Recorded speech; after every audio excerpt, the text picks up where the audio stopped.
Welcome. In front of me I have the PlayStation VR2 adapter, and I'll go over a unboxing and just a quick overview of this product and its use case scenario. So anyway, let's just get straight into it. I need a knife though. Yep. So cutting our way into it. The box seems to be a bit on the chunky side, considering this is just an adapter. Again, that's about it. First, get a look at this. Oh, it's just an empty box. Why not just shrink the size of a freaking box in this case? Beats me, Sony. They care so much about the environment, that's why they cut down more trees to just provide you a useless cardboard box. Fantastic. Anyway, here we got the instruction, which is basically self-explanatory. Plug it in and download an app and it should work. Then we got, like I expected, a much smaller size dongle. There we go. And brick along with the cable for it. So there we go. Obviously one input at the front. This is the one that you plug in from the PSVR2. I plug it in here, and then this connects obviously to your computer, and we have DisplayPort, and that will run to your graphics card, which DisplayPort isn't provided with the product itself, so you have to have your own, and a power. So that's hence why we have this. So it can power up the headset, as the USB probably will not deliver enough power to do so on its own. Now, with that being said, obviously this allows you to use your PSVR2 headset with PC, something that you couldn't do before. Now to do this, you just need to get this and also download the program, install it on your PC, and you're basically good to go.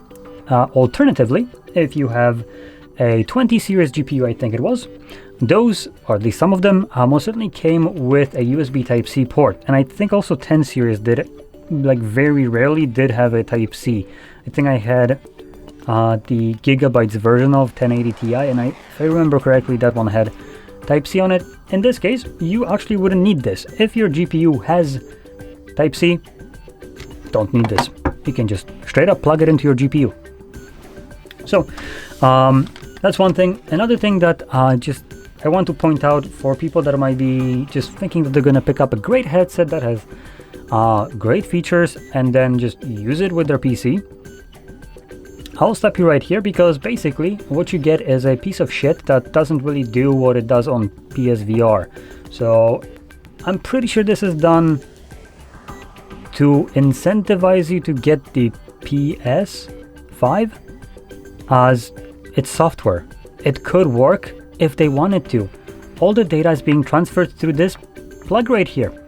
So all you need to do is just improve your application and it would work, but you don't want to, which makes sense.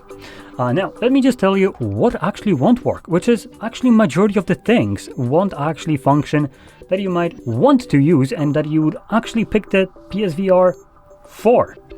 So let's just get straight into it. So we have things like HDR will not be supported, even though we have OLED displays. Eye tracking will not be supported. Adaptive triggers will not be supported. Haptic feedback also won't be supported, other than Rumble, which is the one on the controllers. The only thing that probably will be supported, or not probably, but will be supported, and I wanted to say that probably would have been easier to start off by saying what you can do is, and I shit you not, this is basically a feature, 4K visuals. So great, my displays are working on a VR headset. Awesome, that's a feature apparently. A feature that makes the device do what it's supposed to do. Awesome. So yeah, we have 2000 by 2040 per eye resolution. Again, feature 110 degree field of view. That's hardware, not software. So nothing has changed. Even if you wanted to, you probably could have done this shittier if you had the option to. Finger touch detections. So in games that basically detect that you're pressing or touching a button, it kind of does the end game kind of, you know, for instance, thumb movement thingy thing, or with the trigger where it just looks like you're starting to pull the trigger depending on how hard you press it. So it will still work. See-through view, or basically pass-through, is supported. Obviously there's not much to it. And the 3D audio is also supported. And that's about it. Now what I think 3D audio refers to is more that when you turn around, the sound kind of reacts to this as if it was stationary. That obviously will be a poorest experience you will ever feel. So yeah, there we go. Now let's actually quickly check something, because I haven't done this just yet, but I'm very curious to see this. So bear with me.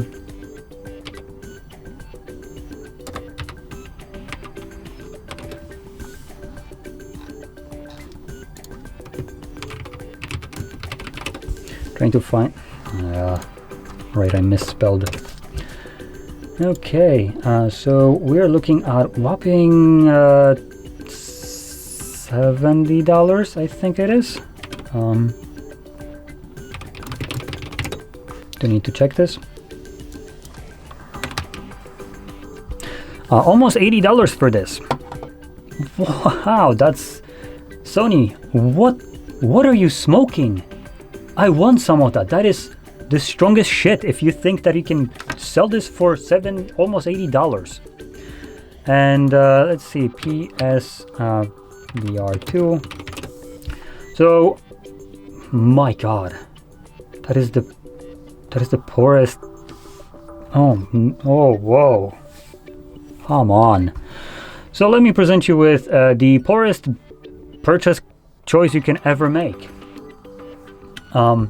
The headset itself, by default, will cost you over $500, depending on where you buy it and if you get a good deal. I did read an article that apparently PSVR2 was on sale recently, massively on sale, and it sold more units than I think it ever did. So fantastic. Indication that maybe your piece of shit is a little bit overpriced. But in any case, I do want to also point out that I'm ragging on this. The headset itself is good. It might not be using pancake lenses, but the fact that it has a micro OLED displays in there, eye tracking, and a decent controllers, that is pretty cool. You don't get almost any of that on PC if you decide to use this way. So it makes it absolutely useless. And at an inflated price of over $500, we're talking at least $500. Official like store, kind of like Best Buy where I'm from, is selling it for about what is it, $700?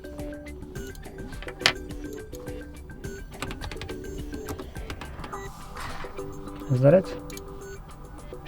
Yeah, so we're looking at over $750. This is official price on a retail store similar to Best Buy. $700, and then $80 for this. Great, you just spent over $800 on a headset that just has a micro OLED display in it, which the Quest 1 had as well. Now I do want to also kind of give you a perspective here.